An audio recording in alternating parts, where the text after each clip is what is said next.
Assalamualaikum. Hari ini kita tengok pula kerjasama Kerajaan Persekutuan dan Kerajaan Negeri.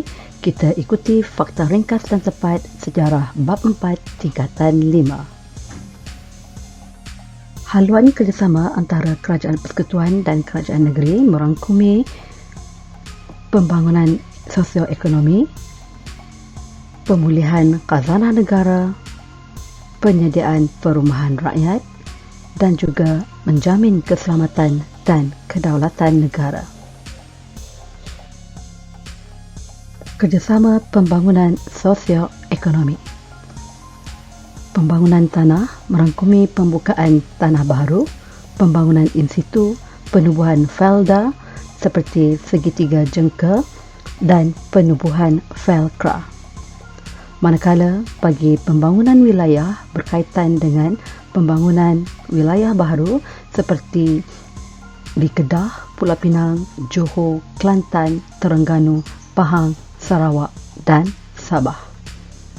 Seterusnya, pembangunan koridor wilayah iaitu perancangan strategik jangka panjang terhadap negeri dan wilayah yang kurang pesat seperti di selatan Johor, Perlis, Kedah, Pulau Pinang, Utara Perak, Pahang, Terengganu, Mersing, Johor, wilayah tengah Sarawak dan juga seluruh Sabah.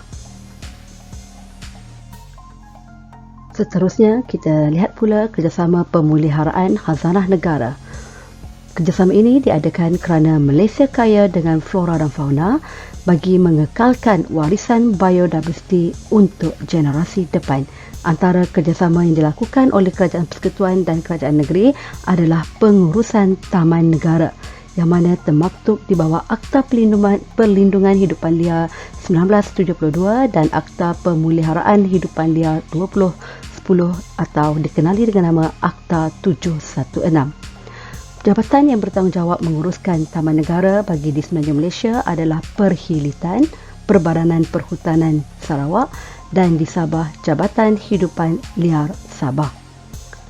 Program kedua, kerjasama pemeliharaan khazanah negara adalah di bawah pengurusan taman laut yang mana 42 buah pulau di perairan Kedah, Terengganu, Pahang, Johor, Sabah dan Labuan telah diwartakan sebagai taman laut sejak 1994.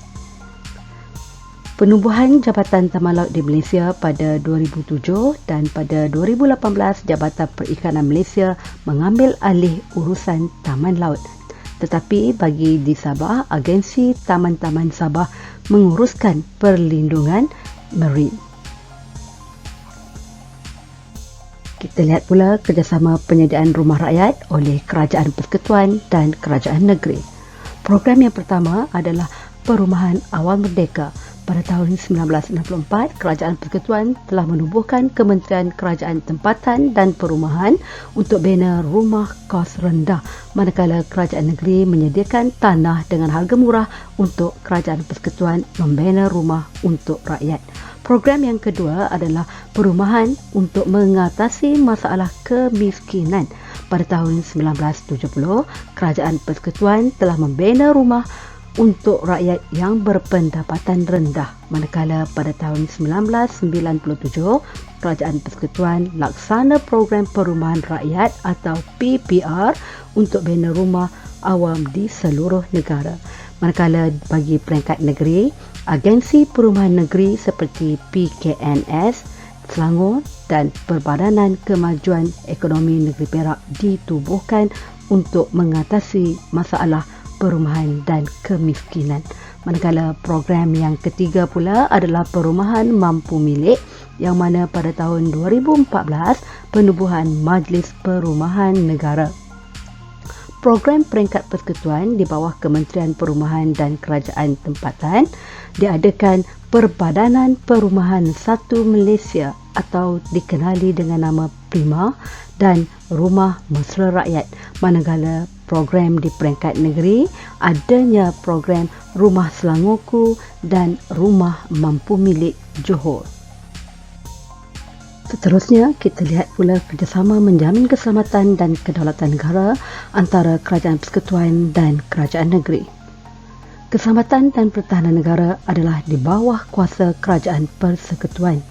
Kementerian Dalam Negeri atau KDN melibatkan keselamatan dalam negeri dan pertahanan awam, manakala Kementerian Pertahanan atau Kementar menguruskan pertahanan negara.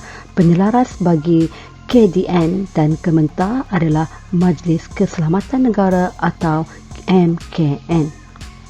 Dua program yang dianjurkan bagi menjamin keselamatan dan kedaulatan negara. Yang pertama adalah Pemerintahan Keselamatan Daerah Rajang di Sarawak. Ini dilaksanakan kerana adanya ancaman komunis di Sarawak, dan pada tahun 1972 kerajaan telah melaksanakan RASCOM yang dipengerusikan oleh Tun Abdul Razak, Perdana Menteri Malaysia yang kedua. Manakala program kedua di bawah menjamin keselamatan dan kedaulatan negara diadakan Kawasan Keselamatan Khas Pantai Timur Sabah, yang mana di sana adanya pencerobohan pengganas dari Kepulauan Sulu di Kampung Tan Dua, Lahad Datu, Sabah pada 12 Februari 2013. Dengan itu, kerajaan telah menubuhkan ESKOM. Sekian untuk kali ini. Nantikan faktor pengukuhan sistem persekutuan untuk video yang akan datang. Sekian. Assalamualaikum warahmatullahi wabarakatuh.